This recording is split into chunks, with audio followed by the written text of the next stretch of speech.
Alright guys, today I want to talk to you about a new gun of mine.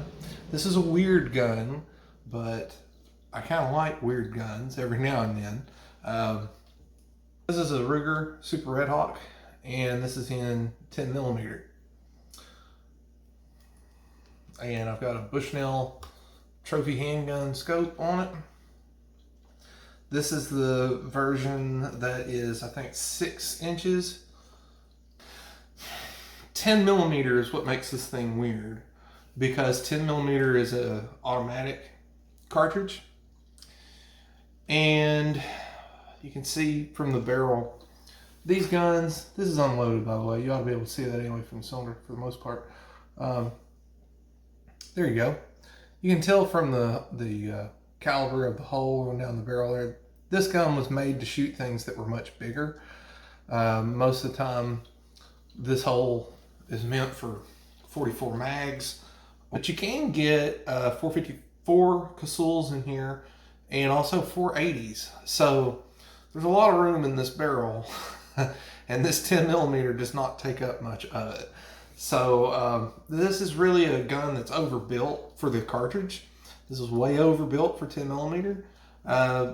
You might like that though. I kind of like that. That lets me know this is a gun that can shoot and shoot and shoot. I'll never wear it out. Of course, most Super Redhawks you're not going to wear out anyway, but this one especially, you're never going to wear this thing out. You could probably use this thing to drive nails and it'd probably shoot just as fine.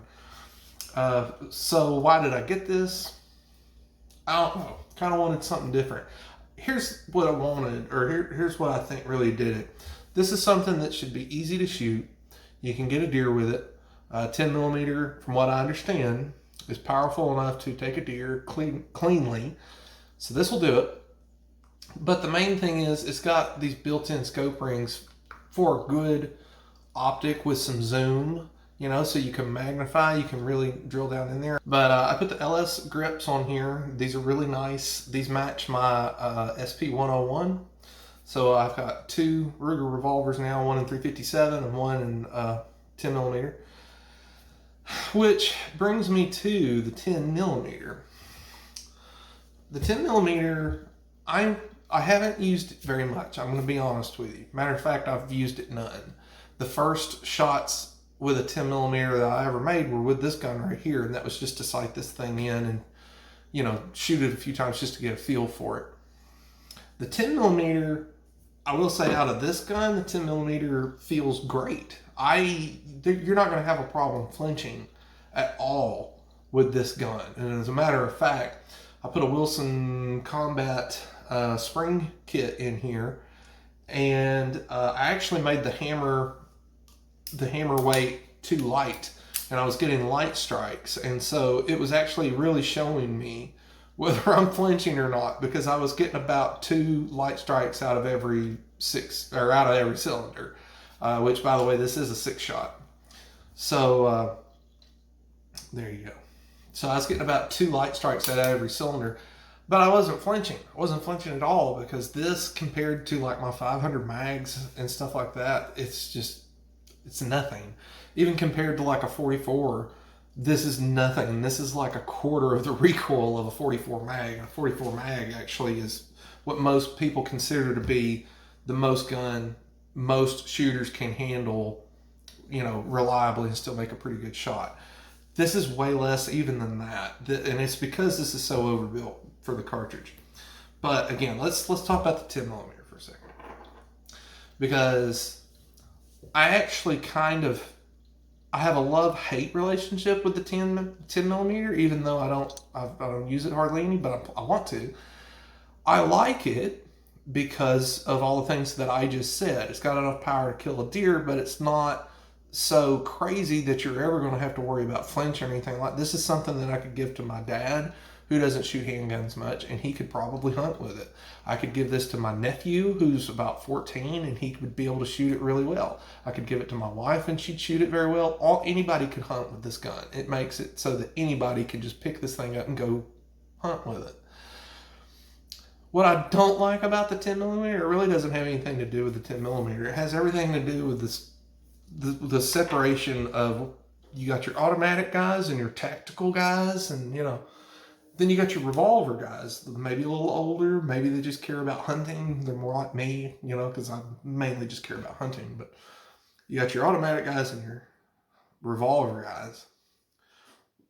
Tactical guys, the automatic guys, they see the 10 millimeter like this, and they say, wow, look at the 380 and the 9, the 40, but then you got this 10, and look at it, it's just crazy. It's so much bigger than the other two, and it's more powerful than 45, it's more powerful than anything. Man, you're talking about a lot of foot-pounds of energy, and these things are just nuclear loads. And you'll hear that with 10 millimeter a lot. You'll hear people call it a nuclear load if it's like 200 grains going 1,300 feet per second or something like that, which is what a lot of them are. As a matter of fact, from Buffalo Bore and Underwood, I think they've both got one that's like that. But revolver guys see 10 millimeter way different. Revolver guys see 10 millimeter like this. You know what I mean? So you've got your 10 there on the left, and a 44, which, nowadays most people consider 44 to be like the minimum for deer. And then on the right, you got the big 500 mag. So, so revolver guys kind of don't give a shit about the 10. And tactical automatic guys just love the 10 and think it's just the most powerful thing on the planet. And they use words like nuclear when describing it. So it's kind of like the 6.5 Creedmoor. It's a fine cartridge, but the fan base kind of ruins it. That's how the 10 millimeter is. I think it's a cool cartridge, and I want to use it, and I want to get to know it. But at the same time, some of the guys kind of get on my nerves, because years ago, and this was probably like 7, 8, 9 years ago maybe, I can remember getting online, and anytime anyone brought up the 10 millimeter, everybody would say that it's pretty much a 44 mag. It's just as good for bear as a 44 mag. It's just as good as anything as a 44 mag. And you may as well just, if you're looking to get 44, you may as well just get a 10, because you can get 15 in the magazine, one in the chamber, and then you've got you've pretty much got a 44 mag in Glock size or whatever. And it didn't take very long before enough people started looking at ballistics and said, you're kind of full of shit. And so then the 10 millimeter guys backed up and said, okay, you got us. It's not a 44 mag, but it is pretty much a 41 mag. It's a 41 mag. You ought to get you a Glock 20, because you'll have like 16 rounds of like 41 mag. And I remember it took a few years, and after a while, people started looking at the ballistics and going, you know what? You're still full of shit. And so then now, where we currently are in this debate is that, 10 millimeters, somewhere in between 357 and a 41 mag. It's higher. It's better than a 357. You're right. It's not the 41. I don't know what I was smoking, but it is better than a 357. I'm sorry, but you're still kind of full of shit. From all the ballistics that I've looked at, they're close, but from what I can tell, it really depends on how you define power. But if you look, from what I've seen, if you want to look at just foot-pounds of energy on target, the 357 mag really kind of runs off and leaves the 10. It really does, guys. I mean, and here's what I do. When I want to know between two calibers which one is more powerful, I don't compare like a Federal 180 grain to a Remington 158, or an Underwood 200 grain to a Hornady 110 grain. No, I don't do that, because that'd be a silly comparison to make. What I typically do is I go to 3 manufacturers. I go to Underwood, Buffalo Bore, and Double Tap. And the reason I go to those 3 is because it's normally, when you buy from them across the board, for whatever bullet weight you buy, you're typically going to be getting a maximum charge from those 3 manufacturers. So I look at those 3. And when I look at those 3, I compare the bullets, I compare the charges, I compare muzzle energy is what I'm mainly looking at. And when I looked at 10 versus 357, You know, 357s pretty much start in the high 600s of foot-pounds of energy. They pretty much live in the 750 to 780, 790 range, and then a lot of them go up to 800 plus. There's one, I can't remember who does it, but it's even like 899 foot-pounds. I mean, you're talking about 900 foot-pounds. That's a lot. That is a shit ton from a 357 Magnum. 10, the 10 millimeter typically starts in the maybe high fives or sixes. I don't know. Pretty much starts in the sixes and stays there. And then you might get some that are 750 or so. And what I found was that between those three companies, there wasn't even any overlap. There was no 10 millimeter that could match any of the 357 loads. That's according to their published specs. So what that told me was that between the two, it's close enough that it's going to come down to things like barrel length, cylinder gap if it's a revolver. You know, Glocks have polygonal rifling versus like button rifling or something. So it's going to come down to things like that. So they're pretty neck and neck. But I would say that if you're wanting power, if you're just looking to hunt, 357 really is better. You can get more foot-pounds of energy. You can get longer barrels. Smith used to make 8-inch 357s. I don't know if they were 686s, but you could get 8-inch 357s. Taurus right now is making an 8 and 3/8 inch Raging Hunter that's got a scope mount on it, just like this does. And so what that tells me is that would be a really good lightweight deer revolver, because you can put a scope on it. It's not going to kick much. It's even got those ports up in front, which really help with recoil. That ought to be a really sweet shooting gun. So if I think 357 is better, and I actually really like that Raging Hunter, why did I buy this? Because it's odd, because it's weird, because it's gonzo. That's why I got this. I got it because I don't have I've got a Ruger SP101 and that's it. I like the fact that these are built so strong. I like the fact that I can put grips in here that match my SP101. This was pure vanity. This was just pure, I just bought this because I wanted it. But at the same time, this is still a very functional weapon because you got 6 shots. And I mean, 10 millimeter, even after all the things I said, still 10 millimeter ain't nothing to fuck with. You're still getting 700, 750 foot-pounds of energy. And, you know, you never know. I've seen videos where guys, I think it was Alaskan Outdoors, or maybe it was Chooks. One of those two guys. I think they know each other. But he was testing some of the Underwood, I think, 10 millimeter, I think it was 140 grain extreme penetrator. I don't know. It was supposed to be doing like 1,400 feet per second. When he tested it in his Glock 40, he got like 1,500, which bumped that up into the 800 foot-pounds of energy range. So it's going to come down to your barrel length, like I said. So you'll have to chronograph it to see what you're getting for real, because I don't know what barrel length Underwood used. I'm not sure what barrel length Buffalo War used. So let's move on to the revolver itself, okay? Done talking about 10 millimeter. This is the second Super Redhawk I've ever had. I got rid of the first one because I didn't have the money to put a scope on it, and I was just shooting at open sights. Open sights, I shot that gun like shit. I don't know what it was really. I think it was a couple of things. I think the guns just normally just aren't tack drivers to begin with. They're typically good for hunt. They're accurate enough to hunt with. They're accurate enough to be like, hey, that does pretty good. But they're not like tack drivers. I think Smiths and actually even Taurus typically are a little bit more accurate than these. But these have the advantage in that they're built stronger, right? That's why everybody buys these. But the number 2 thing was these rear sights. The gun that I had it back around 2010.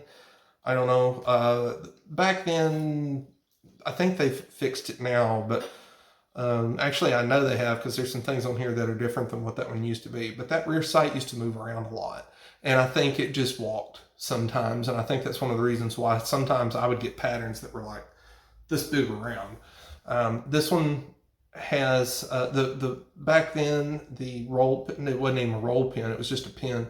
The pin back here on the rear sight was known to walk out, and you'd have to keep putting it back in. A lot of people would bring it out about halfway, smack it with a hammer, put a bend in it, and then hammer it back in there. That way it would never come out again. Also, the Ruger that I had back then had a canted barrel. The front sight was turned a little to the right. This gun doesn't have either of those problems, and I can tell you why. They changed a couple things. First off, back here, this has a roll pin now. It does not have just a regular push pin. Roll pin is much, much, much tighter. This is never going to walk out. Roll pins is what everybody else uses. Honestly, I don't know why Ruger ever used just a regular push pin. I don't know if that was to save money or what, but everybody else uses a roll pin. Or Taurus, I know, has used just regular pins on the front sight, but even those are like one end will be a little bigger than the other, and there'll be grooves that it'll hammer it into. It's still not just a straight pin put in there like this was. Also, the front sight on these, you see how at the top here it's cut flat. Used to, these front sights were just stuck on top of the barrel, and I think what they did was they put the sight on first and then put the barrel into the frame, and then they would just kind of work to make sure that your cylinder gap, tightness, and the front sight all kind of lined up. You could probably, that's how they used to do these things. That's how they used to do revolvers. You'd have to get all of it lined up, just kind of an eye, and it took a technician a lot of know-how and handiwork and eyeballing, and you know, just to get that right. You had to get the cylinder gap, the torque on the barrel into the frame correct, along with the front sight to be clocked straight up and down. Sometimes all those variables would not line up perfectly, and you'd get a sight that's noticeably off. Well, what they do now, and what Smith & Wesson and all these guys have gone to a different way of doing it. What this looks to me like, they put the barrel in first, set the cylinder gap, and then they probably cut this flat on a level and then just put the sight on there afterwards. That way, instead of trying to line up three things, you're only trying to line up two. And then, of course, Smith & Wesson has gone to barrel shrouds and a nut on the end, and the barrel is like a separate thing inside that shroud that does the same thing, and it's supposed to be better, they claim. Taurus does the same thing. Raging Hunter is a barrel shroud. That's what the scope mount, the Picatinny rail on top is. That's the barrel shroud. It's not exactly, it's not technically the barrel. So another reason I got rid of my old 44 mag was because this is unloaded. It was just kind of a rough feeling gun, and I didn't like that at the time. I spent $1,000 on this thing, and then I get it home and I'm finding little things about it that don't really line up very well, and I'm like, man, what do I buy this for? It's kind of shitty. Well, I've since learned that's just how Rugers are. I'm sorry if you like Ruger and you don't like hearing that, I'm sorry, but it's the truth, and most Ruger people know this. This is not a Smith. This is not put together like a Smith. It's a totally different philosophy of manufacturing than a Smith. Smith uses forged steel. Ruger uses cast. Smith uses a side plate. Ruger uses a solid frame. There's just everything about this is different from this. It's just a total different philosophy when they make these. And so I've kind of gotten over it. I kind of don't care. And when I bought this, I knew that it would be a Ruger. There'd be some things here, machine marks and things like that. My SP101 is the same way. I have found a few little things on it, but they don't bug me because that gun shoots really good and I don't care. Having said that, this gun is really, it's put together even sloppier than my other Redhawk. This logo here on the side, I don't know if you can tell, but it's actually kind of crooked. It's not just totally straight. This end is a little higher than this. That's not a big deal, but I notice it. What else? Oh, the bevels here on the cylinders, these are cut really funny. Some of these corners right here like that are like a knife edge. It's almost like they cut them too deep or something like that. I don't know what they did. But some of these bevels are just, I mean, like you could almost cut paper on this. It's sharp, sharp, sharp. That's very weird. There's a rough edge on one side of this trigger. Again, it's unloaded. There's a rough edge on one side of this trigger and not the other. Just stuff like that. It's not a big deal Because again, like I said, it's a Ruger, so I don't really care. But at the same time, this one's put together, I think, worse than the others I've had. But having said that, how does it shoot? Well, as I said earlier, this thing shoots very easy. I don't flinch at all when I'm shooting this, and I've tested that with those light strikes. There's no flinch with this because it doesn't hardly kick. It does come up quite a bit, you know, but it's just, you don't feel it. There's no, I'm not gonna say there's no recoil, but there's no fear of recoil with this gun. So having said that, again, how does it shoot? Well, at 50 yards, we're getting about, I'd say 2.5 inches from a rest with this scope. That's with some old Remington Full Metal Jacket 180 grains and some 6 Hour 180 grain V Crown jacketed hollow points. I don't know, not like that. I would say this is a great gun if you want something that's going to last forever, something that's easy to shoot, cheap to shoot compared to a 500 mag or even a 44 or 10 is cheaper. This is cheaper to shoot, easier to shoot, more fun to shoot, easier to shoot well. And I think they're pretty good looking guns too. I know they're funny, and I used to think they were ugly, but they kind of grow on you the more you mess with them.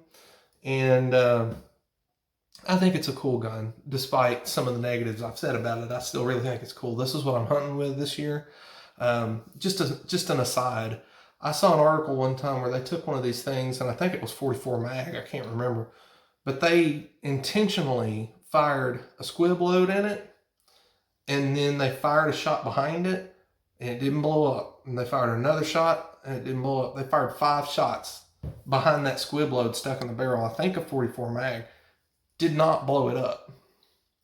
That is crazy. That is some crazy shit. So these things are built like a tank and a half, and with a 10 millimeter, you're never going to wear this out.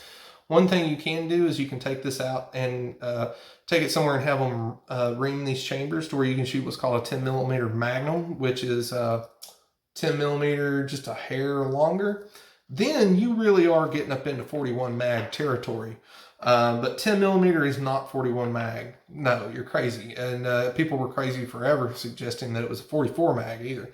This is around 357. It's a bigger bullet, which I appreciate because I like big bore stuff. So it is a bigger round, or it's a bigger round bullet, but this is not even really, I wouldn't even say it's definitive that this is better than 357. I'd say they're neck and neck, and it depends on a lot of variables even then. It'll just last forever. There's peace of mind that you get when you buy a Ruger, and what it lacks in accuracy and refinement, it makes up for in practicality. These are nice heavy guns. They're always built strong and solid, and you can't tear them up. So yeah, I could go into the whole moon clip thing, but y'all probably already know about that and have heard it a million times. This can shoot 10, it can shoot 40. You can shoot 10 with or without a moon clip. You can shoot 40, but only if you have a moon clip. Whatever, y'all know that. I got, this is Underwood 140 grain Extreme Penetrator. I've never shot these out of this gun, but we're going to see how they do. I got a target set up about 50 yards, okay?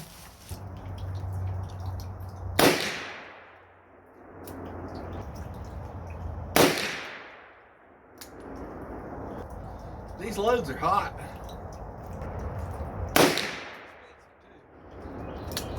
But they're still pretty easy shooting in this gun.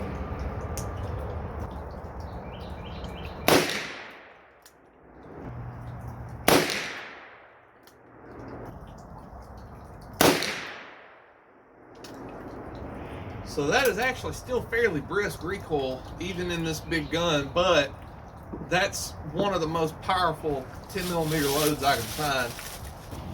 All right, so this is pretty interesting. That gun did not like that load at all. This is not the first time I've shot that gun.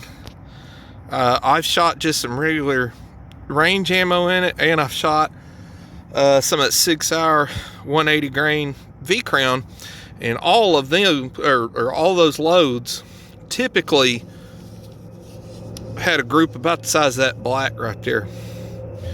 This is highly unusual for that gun. That ain't worth a damn, really. So I'm glad I shot these at least. It lets me know I don't need to be hunting with that. I still don't know that at 50 yards that's enough to throw off a kill on a deer. Like, I think you'd still hit a deer is what I mean by that. But still, I'd rather have much more accurate than that. So let's go back and try. I've still got some of that 6-hour V-Crown. Let's go back and try that real quick. I will say, though, you could really tell that you could tell those underwoods were hot, because when I fired off, you could see the fire shooting out the sides. But yeah, I'm not impressed with that group very much, because those all felt like pretty good shots. Matter of fact, here on the table I brought some gummy bears, because I was thinking this gun would be able to hit a gummy bear at 50 yards, because with these V-Crowns, I really think it could. But with those Underwoods, I'm not saying that the ammo sucks. I'm just saying it doesn't match this gun at all. This gun doesn't like that shit. Not one bit. Let's see what the extraction is like. Extraction's fine. Let's load these V-Crown. Ooh, I can smell that powder in there. Let's throw the let's throw these the hell are these things? 6 hours in here. And I got a new target up down there. We're gonna be at 50 yards.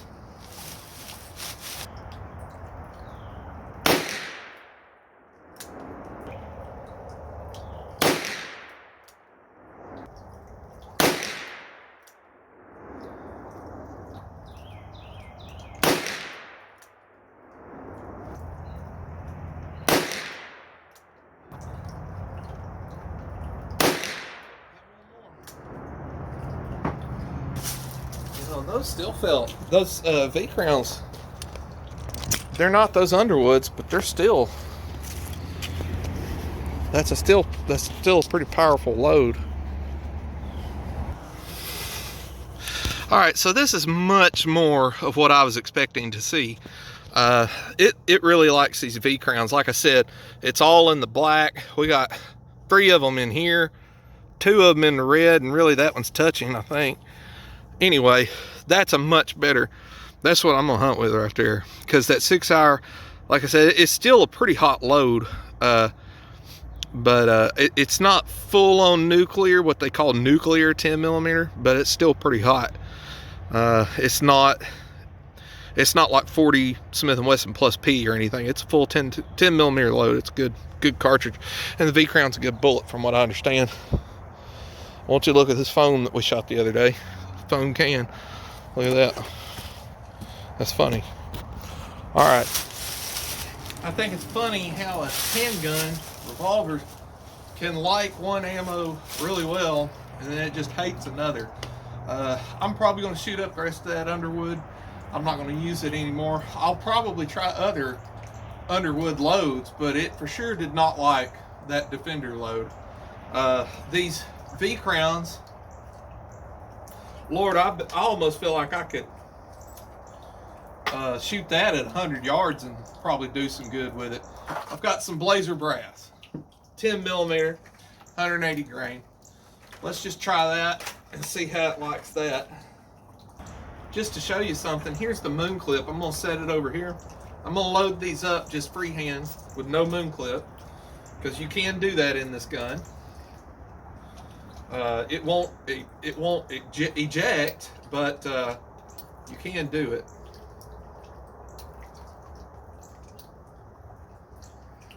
All right, now I've got the same target out there.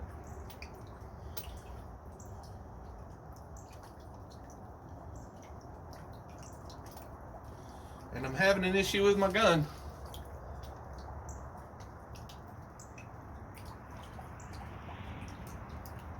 One of my, oh shit.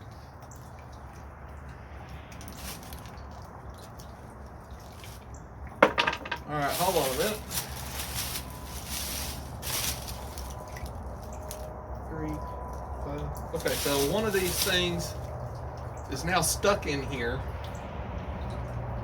I can't get it out.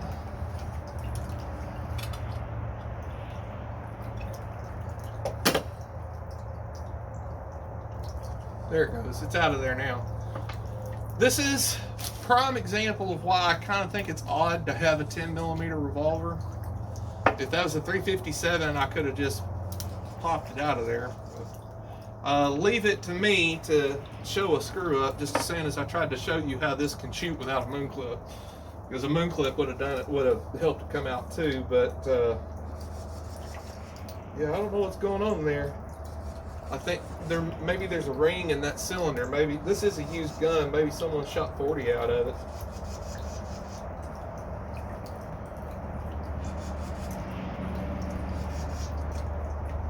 Yeah, there's definitely one of these chambers does not want to fully seat that bullet. There's something stuck in it. Maybe it's the bullet, or maybe it's the cartridge, I mean.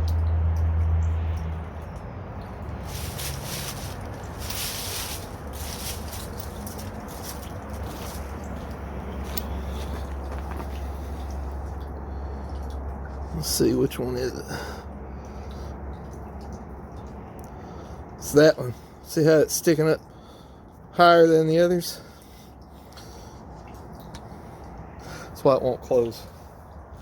Maybe it's the cartridge. Let's take this one. I'm gonna set it aside and get this one. It's the chamber. I don't know why that is. There's got to be some dirt or something in there. Okay, I'm going to say screw it for right now. We'll just leave that chamber empty. I'm actually going to zoom in on my scope here. And let's see how good a group we can get with this stuff here. Okay.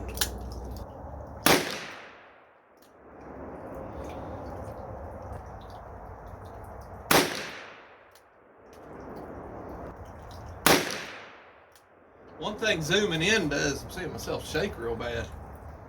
Makes me not want to shoot.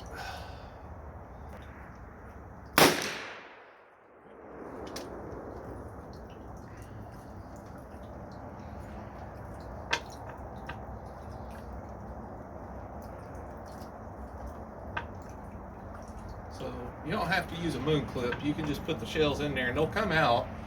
I don't know what's up with that one chamber. I guess I'm gonna have to take this thing home and clean it real good.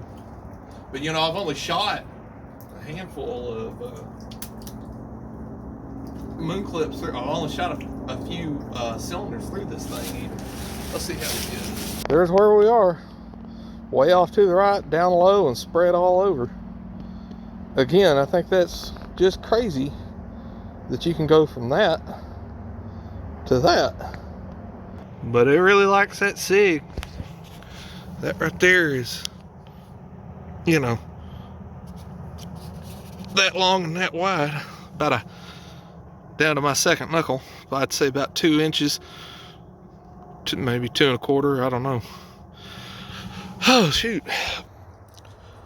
So guys, that's it. I am shocked at how ammo makes such a difference in this gun. The Sig Sauer stuff shot great. The Underwood Extreme Penetrators didn't shoot really good at all. And that target ammo didn't shoot good either. But with the target ammo, I was zoomed all the way in on my scope. I think I probably need to try that again and put it all the way back out. I think I just shoot better with that scope zoomed out instead of zoomed in. Pretty neat gun, but that issue with the chamber kind of brings up a good point about 10mm in a revolver. It does add some quirks that I'm not sure that the 10mm it warrants putting up with that. And what I mean by that is if this gun was in a 357, I'd almost rather have that. The 10mm, this is my first 10 that I've ever owned. 10mm seems fine. In a revolver though, it just, to me, it doesn't seem to make a lot of sense. I keep looking at this gun thinking that there's probably something that I'm missing, and that there's probably something really good or some real big advantage to the 10 millimeter revolver that I'm missing. But I don't know that there is one. Because it does everything that a 357 will do, and a 357 will do it without having to mess around with moon clips, or because I've already bent one of my moon clips, and I ain't had this gun but about 6 months. I've done bent one, had to bend it back into shape. So it's a neat gun. It's an oddball gun. It's a gonzo gun, and it is neat to pull out and shoot every now and then. My dad shoots it real well, which is one reason I'll probably keep it, because he doesn't even like handguns, but he kind of seems to like this one just because he can shoot it so well. Also, here's another thing. Since it's a 10 millimeter, this is only a 6-shot. And the Smith & Wesson Model 610 is an in-frame revolver. It is also a 6-shot. If this were a 357, it would be like an 8-shot, because Smith & Wesson in-frame, they can put 8 shots of 357 in there. They've done it before with like the TTR-8 and I think the Night Guard, some of that stuff. So if Ruger or Smith or whatever were to make these full-size guns in a 357, it could hold 8. But since it's a 10, it can only hold 6. So you're losing, by going to the 10 millimeter over 357, you're losing 2 shots. You're having to deal with moon clips and possible jam ups when they get bent, possible extraction issues. Like I guess what happened to me a while ago could happen to anybody, but if that cartridge, when it got stuck in there, if it had an ejector star under there, I could have just smashed it out. I wouldn't have had to use that staple gun to get it out of there. So this gun being a 10 millimeter, I'm not sure there's any real advantage to that, other than it's just a neat gun and something fun to bring out and shoot every now and then. I don't know if you're going to see a whole lot of these guns out there. It seems like these 10 millimeter revolvers come in waves. There's a 610, there's a GP100, there's the Uberti Ursus, there's the Cimarron Bad Boy and 10 millimeter. All of those guns came out around 2019 or so, maybe 2 or 3 years ago. They all came out around the same time. They sold for a little bit, and now they're a little bit harder to find because they just kind of come in waves. By the way, this has a 6.5-inch barrel, not the 7.5-inch barrel. I kind of wish this had the 7.5-inch. It would increase the velocity of this thing, and it would also make it even easier to shoot, adding just a little more weight, a little more barrel out there. But anyway, it's a neat gun. It's a fun gun. Like I said, Dad likes it, so I'll probably keep it. And it does shoot that. Sorry, that ain't gonna focus for shit, is it? It does shoot that SIG very well. Whoa. You can see how dark it is when I zoom out. I'm sorry. That's how dark it is now. It shoots well. Daddy likes it, so I guess we're going to keep it. But as I showed, it really depends on what ammo you put in it. We will see y'all later. Y'all have a good one. Bye.